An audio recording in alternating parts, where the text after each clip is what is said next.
नवरात्रि के तुरंत कुछ टाइम बाद दीपावली आती है। दीपावली को लेकर भी लोगों के अंदर ना एक बहुत बड़ा मिथ ये बना रहता है कि दीपावली आ रही है मतलब सबसे ज्यादा वशीकरण होंगे, सबसे ज्यादा उसकी दीपावली की रात को लोग काला जादू करते हैं।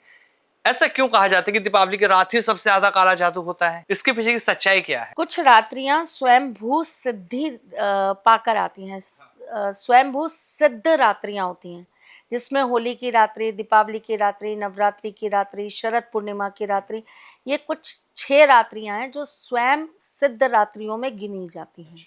ठीक है। जब हम बात करते हैं दिवाली की या हम बात करते हैं होली की, ये वो रात्रियां हैं जिसके अंदर आप किसी भी चीज को अपने बल से, अपनी पूजा से, अपने मंत्रों से सिद्ध कर सकते हो, चाहे अच्छे से अच्छा और बुरे से बुरा। आप किसी भी चीज से कोई भी कार्य करा सकते हो, अच्छे से अच्छा और बुरे से बुरा। अब अगर हम बात करते हैं यहाँ पर इस चीज की कि क्या ये रात्रियां क्यों बुरी मानी जाती हैं, जो साधक होते हैं, और देखिए ये चीज ना मैं आपको बहुत उस पे बता रही हूँ, लोग इसको प्रैक्टिस ना करें, पहले ही मैं इस चीज का जी। डिस्क्लेमर दे रही हूँ। और दूसरी चीज ये है कि ये चीजें कभी किसी की जिंदगियां बनाती नहीं है। आप इतिहास उठाकर देख लीजिए, जिंदगियां बर्बाद हो गई हैं लोगों की जिन्होंने इन चीजों की प्रैक्टिस करी है। देश का एक भावी होने वाला प्रधानमंत्री केवल तंत्र की वजह से कुछ ही मिनटों के अंदर मारा गया। कुछ ही मिनटों में मारा गया। ठीक है। देश का सबसे बड़ा अब तक का तांत्रिक पूरी जिंदगी जेल के अंदर रहा।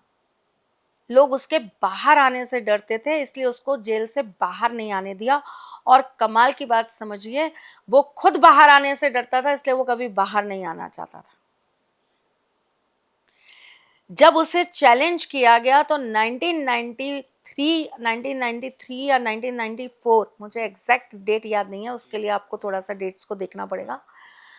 इस समय पर जब उसे चैलेंज किया गया, उसे कहा गया कि तू तो जेल के अंदर बैठा है, तेरी तो सारी शक्तियां क्षीण हो गई, तेरे को तो कुछ नहीं आता, तू काय का तांत्रिक है। बहुत सारे लोग दूसरों की शक्तियों को बड़ा 1 मिनट में ना पिन करने जाते हैं। उनको ये नहीं पता कि अगर किसी का दिमाग क्रैक हो गया, किसी के पास शक्तियां हैं, किसी के पास चीजें हैं, लेकिन वो क्या है, वो कहीं ना कहीं बंधे होते हैं। जैसे मैं बोल रही हूँ कि मैं अपने गुरु के द्वारा बंधी गई हूँ, लेकिन अगर आप किसी को बार बार काउंटर करोगे, बार बार उसकी ईगो हर्ट करोगे, बार बार उसके साथ घात करोगे, बार बार उसके साथ में चीजें पिन करोगे, तो वो कहेगा अब गुरु को मैं जाके मर के जवाब दे दूंगा। हाँ, पहले आपको दे देता हूँ, पहले तुझे मैं बता देता हूँ मेरे पास क्या है क्या नहीं है।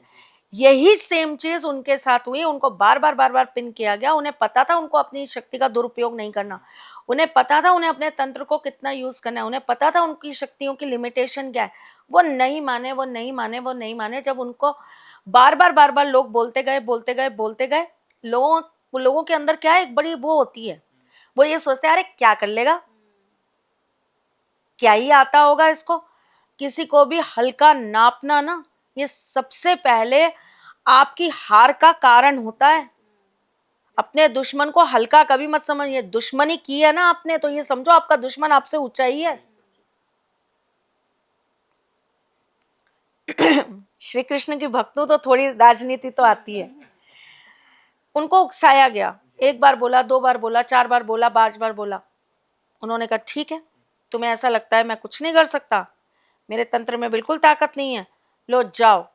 दिए आज से 12 घंटे, 12 घंटे के अंदर पूरे विश्व, पूरे ब्रह्मांड में जितनी भी गणेश जी की मूर्तियां दूध पिएंगी। और पिया, जाके चेक कर लीजिए।